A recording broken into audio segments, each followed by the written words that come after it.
Welcome back. All right, so news of the day video for all you fine people for your Friday. I don't know that this is the only one I'm going to need to do today because, of course, we're getting closer and closer to the trade deadline. That's on Monday. It's now Friday.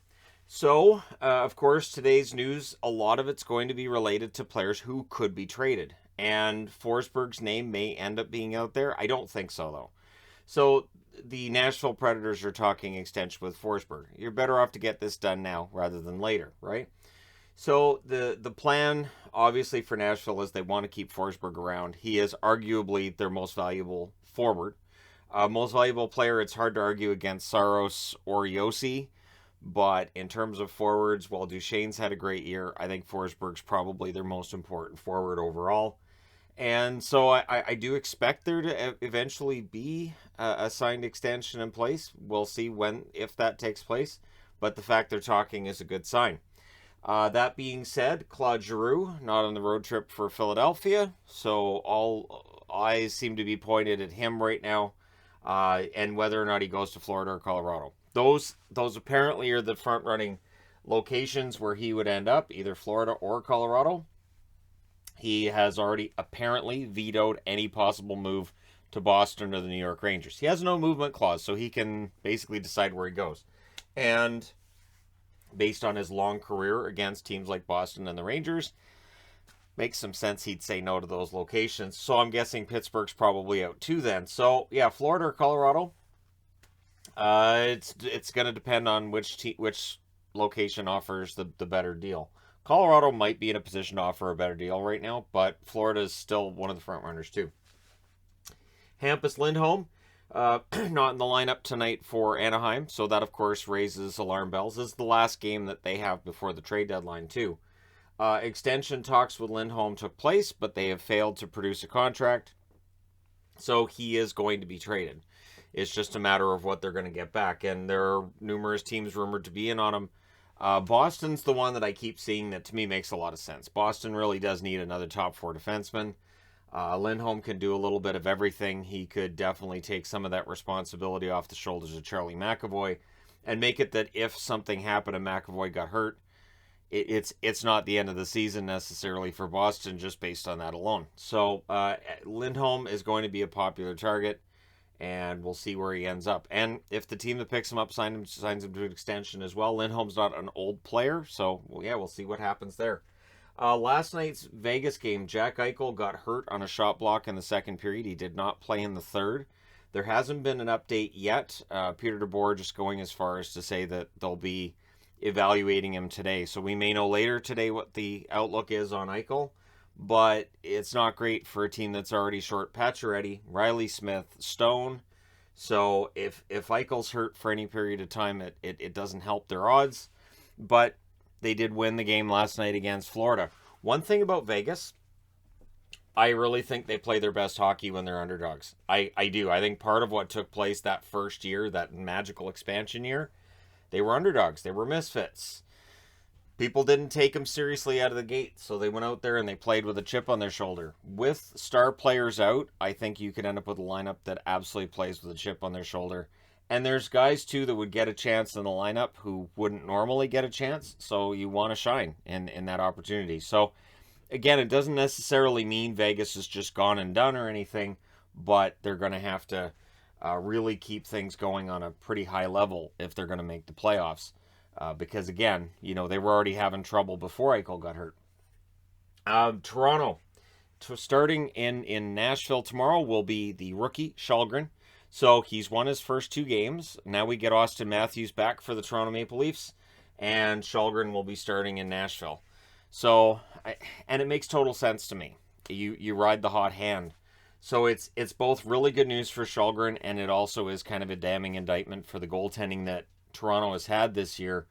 And again, Källgren, hopefully he makes the most of it, continues to play really well, and gives the Leafs a difficult decision once we get towards the playoffs about who they keep around and who they don't. So, it's been quite the story so far. We'll see how far that one goes. Arturi Lehkonen is drawing interest for the Montreal Canadiens, and of course that means that there's likely multiple teams involved. I believe it's Drager that's reporting that. And I like Lehkonen, but is he a player that Montreal can replace? Yeah, That's a player that I think they can replace. So if they can get back a draft pick, 2 draft picks for Lehkonen, I think that would be fair and might make a lot of sense for Montreal going forward. The stats on Cole Caufield. So Sportsnet Stats tweeted this out today, and I've seen a lot of people tracking this in general. Caufield, under Dominic Ducharme, played 30 games, 1 goal, 7 assists, and was written off by plenty as a flash in the pan or a bust, or, well, this kid isn't very good. And then they hired Marty St. Louis. In 16 games under St. Louis, he has 11 goals and 10 assists for 21 points. Not only that, but all of a sudden, Caufield's starting to garner some interest when it comes to the Calder. At a time where a lot of rookies might be hitting the wall, he's picking up his scoring. So those 21 points in 16 games have meant that he's back in the. I believe he's number 8 or number 9 overall in scoring among rookies. And if he keeps producing at this pace, if the next 16 games he gets 21 more points, he's going to garner a lot of interest for Calder, especially if the goals are there too. 11 goals in 16 games is impressive. So it's been nice to see him bounce back, even though Montreal's playoff aspirations are long since dashed. At least Caufield seems to have salvaged the season. Speaking of playoff hopes being dashed, the Vancouver Canucks had odds of 27% going into that game against Detroit last night. Coming out of that game against Detroit, they're down to 17%. And it really does get difficult, and it's a table that's updated daily on the Athletic. So it's kind of a fun table to look at when your team's doing well, but in this case, it does show that the Canucks have a tough road ahead of them. And just when you look at the schedule and everything else, they're projecting Vancouver to finish with 89 points, which is not a bad season in general, but it's not a playoff season either. So their playoff chances drop, and of course, if they were to lose tomorrow night's game, I really think that the odds of them selling at the deadline went up based on last night's game. I think if a GM is on the fence about what needs to be done at the deadline and whether to hold and have faith in the team being able to make up that space on a playoff spot, I think last night's result would tell you. Now, you're probably better off to sell on Monday rather than to hold. And I don't think it'll be a big sell either. I don't think JT Miller's name's going to come out there all of a sudden. But I do think that really hurts them. Because again, and I mentioned this in last night's review, their upcoming schedule is not easy. So, yeah, we'll see how things go. Right now, too, and according to The Athletic, they've got this nice little table which has all 32 teams on it. The best chance to win the Stanley Cup, they have Colorado at a 25% chance. They have Calgary second at a 13% chance. So Flames fans will really, really agree with that table. The interesting thing is that, of course, while the East, you have 8 teams that are home and cleared. In the West, you do not have 8 teams that are home and cleared. They're projecting that Dallas finishes with 95 points. That's the playoff line.